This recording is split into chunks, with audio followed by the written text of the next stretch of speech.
Healy on this beautiful Monday. Hope everyone had a great weekend. Of course, I'm Miss Green. I'm joined by Danielle. Please stand for the Pledge.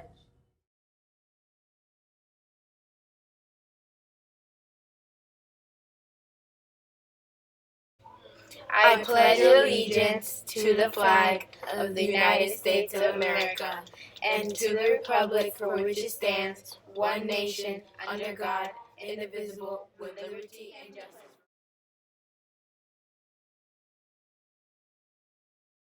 Pledge.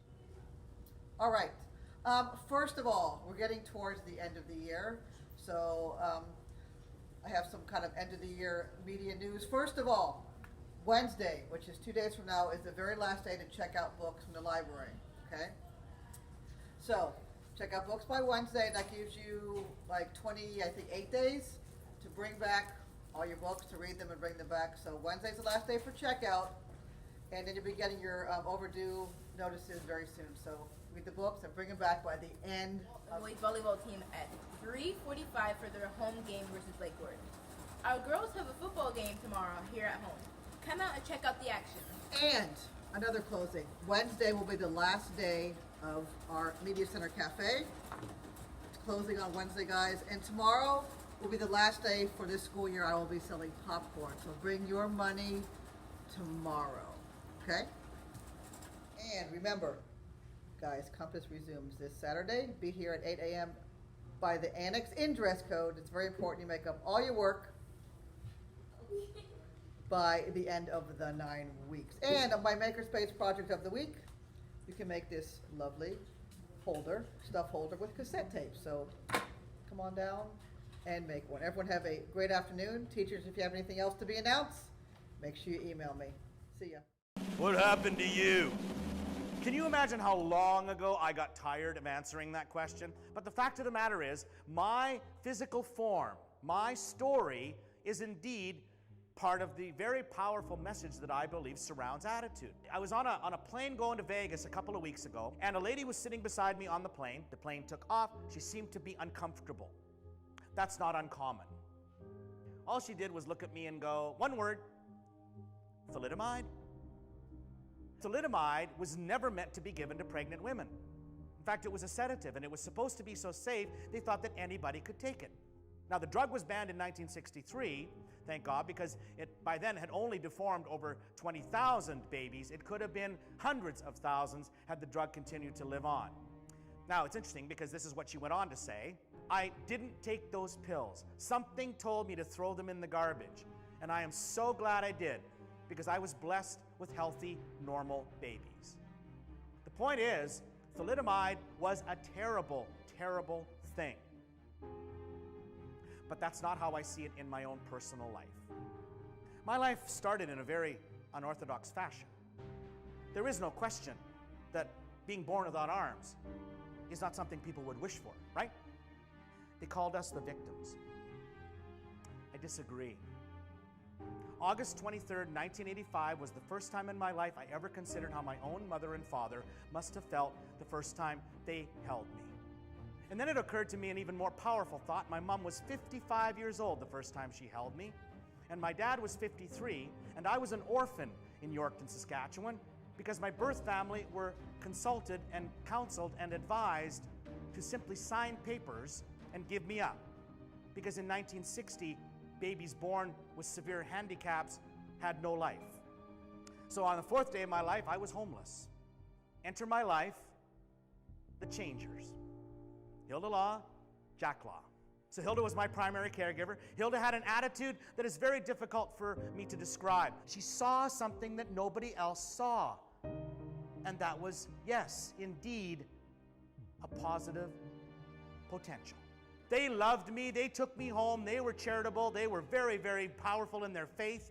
But not one time did I view them as nice, okay? I had to make my bed every morning before school. I had to pick up my toys every night before bed. I had to vacuum the carpet 3 times a week because Mother expected neatness. Wondering every day, do you really love me?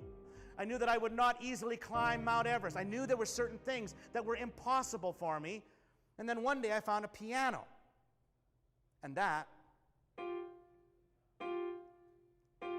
was huge. I'm looking at my feet, I'm watching the piano, I'm thinking, I'm gonna suck at this too. That's how I felt.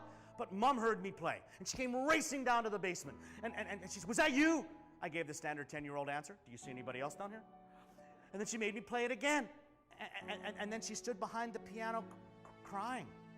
I would ask my mother, in fact, quite frankly, it was the week she met my son, why did you cry behind the piano that day? She said, you don't really understand, do you? What? How hard it was to be with you every day, to see the looks, to see the stares, to hear the insults. But more than anything, the hardest part, Alvin, was to push you beyond belief. It was within every illogical thought in my brain to not do that to you, to not force you, to not challenge you, to not take you to extremes that people thought I was cruel with you. Do you have any idea what that felt like? That's why I cried. Hello, Mrs. Law. My name is Blaine McClary. I'm the band director for the Yorkton City Band Program. Do you have a son named Alvin? We do. Does Alvin have a talent for music that you're aware of? Do you think he'd like to be in the band? Well, Mr. McClary, probably a good time to tell you that Alvin sort of has no arms. Hello? But when I walked in the house and saw my mom smiling in 1971, I'll never forget that smile. I'll never forget that day. She had a great smile, ugly teeth, great smile. She goes, honey, I got news for you. You're gonna be in the band. What band? School band. Well, how'd that happen? I don't know. We're gonna go to the school and find out right now. Get in the car, we're going to the school. On the way to the school, she told me about the first phone call that happened 6 weeks earlier. She didn't tell me about it because the guy hung up. Didn't want to hurt my feelings. And then she said, but he called back this morning. He says he's got an instrument for you to play. A trombone. A trombone, for God's sake. And like a game show host, he went, what do you think? I was 11. What do you think I thought? It was the stupidest looking thing I'd ever seen in my entire life. Well, can you move the slide with your foot? Yeah, I can do that. Well, I can do that. That's cool. Can you make this noise? Okay, good. Can you do it in the mouthpiece and move the slide? Yeah. Well, this noise came out. 11-year-olds love noise, don't they? But I particularly was affected. I loved that sound. Just a feeling. That day changed the pathway of my life. What really changed my world? Was it the trombone? Not exactly. The girls didn't want to date me because they couldn't quite grasp holding on to this. That's what makes my wife Darlene that much more special. She doesn't see the outside. She sees the human. And there is a difference. My life in music is what changed it all. Music taught me that life does not change in one day, in 1 week, in 1 year. It takes steps after step after step after step after step.